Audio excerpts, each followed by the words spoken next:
കാച്ചിലാണ് പുഴുങ്ങുന്നത്. അതിനുള്ള ചമ്മന്തി റെഡിയാക്കുകയാണ്. കൊച്ചുള്ളി ആദ്യം ചതച്ചു.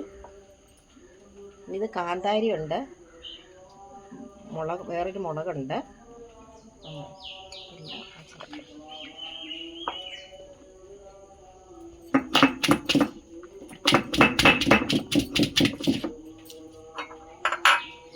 ഞാൻ കല്ലുപ്പാണ് എടുക്കുന്നത്.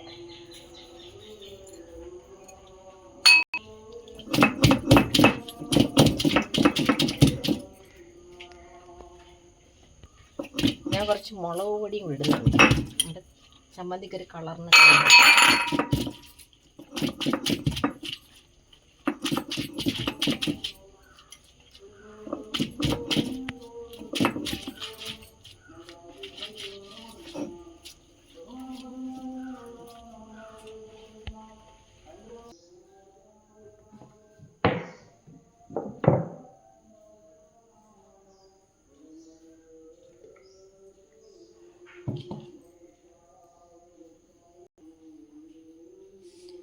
നമ്മൾ കാച്ചിലാണ് ഇടുന്നത്.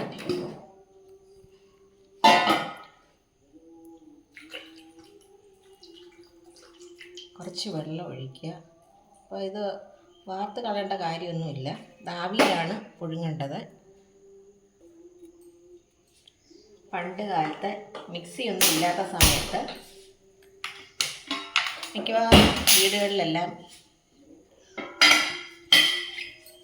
പുഴുക്ക ഒരു പ്രധാനമായിരുന്നു. തിളച്ച് ആവി വന്നിട്ടുണ്ട്.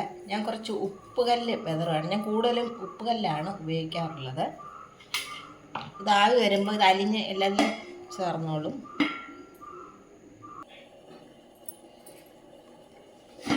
നമ്മുടെ കാച്ചിൽ പുഴുക്ക് റെഡിയായിട്ടുണ്ട്. നമുക്ക് തീ ഓഫ് ചെയ്യാം. ഇത് ആവിയിലാണ് വേവിച്ചത്, കുറച്ച് വെള്ളത്തിൽ. അപ്പോൾ ഇതിൻ്റെ വെള്ളമൊന്നും വാർത്ത് കളയാനൊന്നുമില്ല. കണ്ടില്ലേ? ഇത് നമുക്ക് ഇതിൻ്റെ കൂടെ കാപ്പിപ്പൊടി വെച്ചിട്ടുള്ളത്.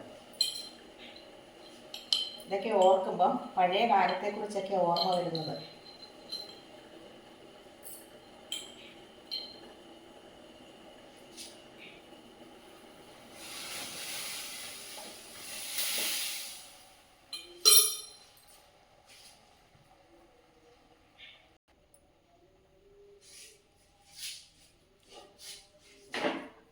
ഇപ്പം കാച്ചിൽ മാത്രമല്ലാതെ ഏത്തക്ക, ചേന, ചേമ്പ്, കിഴങ്ങ് ഇതെല്ലാം ഒന്നിച്ചിട്ട് ഇങ്ങനെ പുഴുങ്ങാമെങ്കിൽ നല്ല ടേസ്റ്റ് ആയിരിക്കും. എല്ലാത്തിൻ്റെയും കൂടെ ടേസ്റ്റ് ഓരോന്നിലും പിടിച്ചിട്ട് നമുക്ക് നല്ല ടേസ്റ്റ് ആയിരിക്കും കഴിക്കാൻ.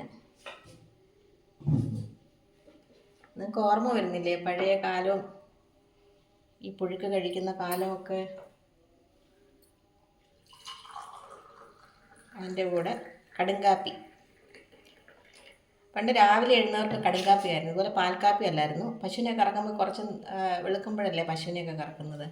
അപ്പം നല്ല നമ്മുടെ എല്ലാ വീടുകളിലും പശുക്കളുണ്ടായിരുന്നു. അപ്പം നല്ല പരിശുദ്ധമായ നെയ്യ് ഉണ്ടായിരുന്നു. ഈ കാപ്പിയോടെ നെയ്യ് ഒഴിച്ച് കുടിക്കും.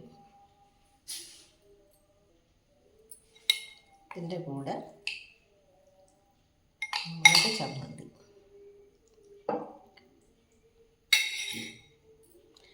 അപ്പം നമുക്ക് കഴിക്കാം.